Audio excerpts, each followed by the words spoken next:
que é esse tal de estudo duplo cego ou estudo cego que se fala muito por aqui quando a gente fala que é necessário ou que são necessários os ensaios clínicos controlados, aleatorizados, duplo cego ou ensaios clínicos randomizados duplo cego?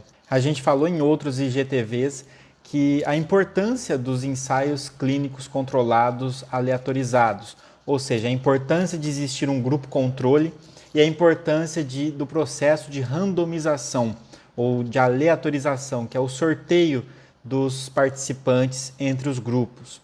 A gente também falou num outro IGTV sobre por que alguns tratamentos que parecem que são eficazes, na verdade não são eficazes e quais são esses fatores que confundem a nossa observação. E agora, com base nisso, a gente consegue falar sobre esse processo que se chama mascaramento do experimento ou cegamento do experimento. Bom, a gente sabe que ter grupo controle é o primeiro passo para a gente conseguir comparar quem recebe um tratamento de quem não recebe. Sortear as pessoas que vão para cada grupo é um processo que ajuda a equilibrar esses grupos e fazer com que essa comparação seja mais justa, que os grupos eles tenham, por mais que tenham a sua heterogeneidade, eles sejam equivalentes entre si.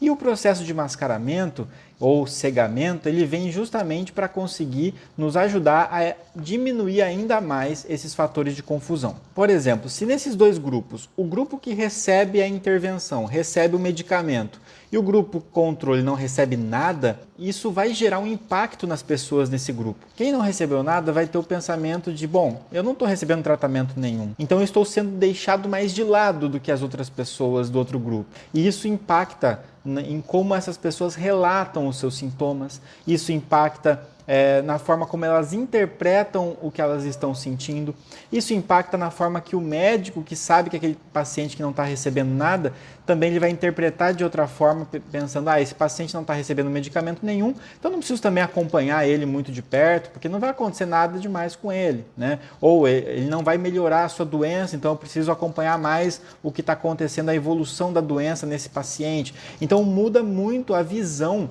tanto do próprio paciente, participante do estudo, quanto do profissional de saúde que está aplicando ou não aquela intervenção. Já a pessoa que está recebendo um medicamento, ela vai pensar, bom, eu devo melhorar, porque afinal de contas eu estou recebendo um medicamento, mas eu também vou ter mais efeitos adversos porque eu estou recebendo um medicamento, o outro grupo não está. E da mesma forma, o profissional de saúde vai ter um acompanhamento mais voltado para o medicamento ali. Bom, então isso interfere na nossa observação e isso interfere com certeza nos resultados. Então a forma de tentar limpar isso, de deixar isso mais justo, é dar uma intervenção igual para os dois lados, aparentemente igual. Se é um comprimido de um medicamento que o grupo que está sendo tratado recebe, o grupo controle também vai receber um comprimido, só que esse comprimido não tem nada dentro, é um comprimido inócuo, que não faz efeito. Isso que você está fazendo é mascarar, isso que você está cegando o grupo, porque nenhum dos grupos mais sabe quem está recebendo a intervenção, porque aparentemente é igual.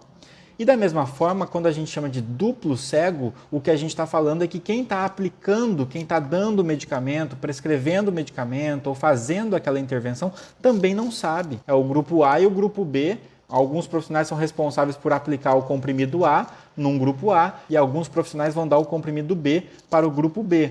Mas ninguém sabe o que A e B significam. Isso vai ser revelado depois, né, para a gente poder interpretar os resultados desse estudo. E aí, isso é particularmente importante dependendo do desfecho que eu estou observando. Como assim? Vou dar um exemplo. Se o que eu estou observando é o desfecho, aquilo que eu quero ver no final, é algo muito objetivo, então vamos pensar morte. Não tem como ter dúvidas, né? O paciente não vai ter dúvida porque ou ele está vivo e ele sabe que ele está vivo ou ele está morto e já não sabe mais de nada, né?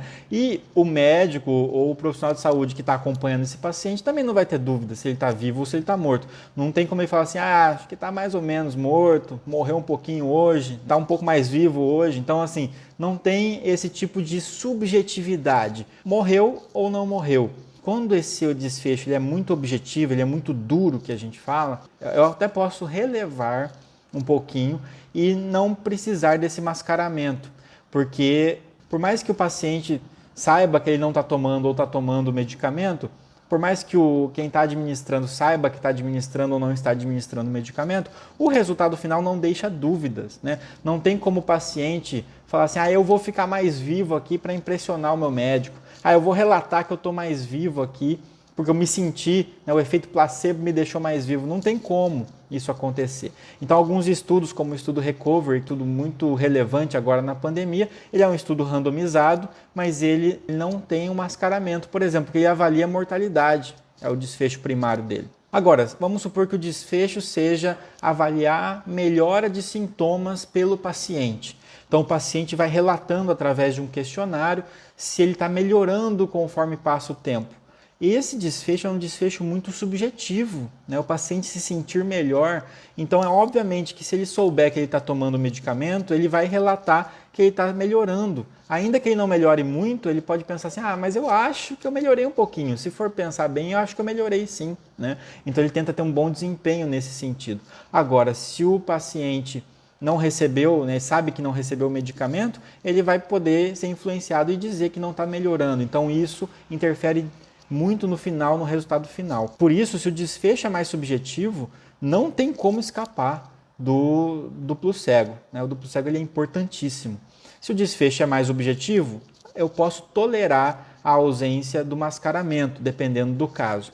O ideal perfeito seria um estudo com desfecho objetivo, duro e mascaramento, né? E o que não pode acontecer de modo nenhum é eu ter um estudo com desfecho subjetivo sem mascaramento. Isso é a pior situação que nós podemos ter, porque vai abrir margem para muitas interpretações erradas e muitos vieses. Eu começo a perder essa capacidade que os ensaios clínicos têm de eliminar esses fatores de confusão. E aí agora a gente consegue entender finalmente o que são os ensaios clínicos randomizados duplo cego. Só uma observação final, algumas situações não tem como a gente fazer o duplo cego.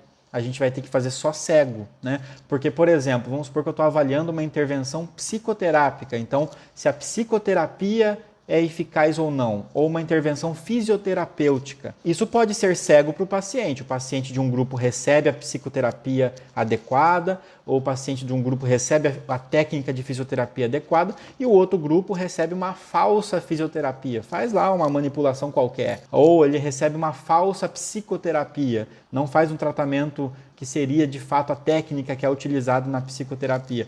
Mas quem está aplicando o profissional de saúde não tem como ficar cego, porque ou você sabe que você está fazendo direito à técnica fisioterápica ou psicoterápica, ou você sabe que você não está fazendo. Então, são limitações que a gente acaba encontrando, mas de qualquer forma a gente sempre tenta diminuir ao máximo os vieses que a gente encontra para que a gente possa ter o resultado mais confiável possível.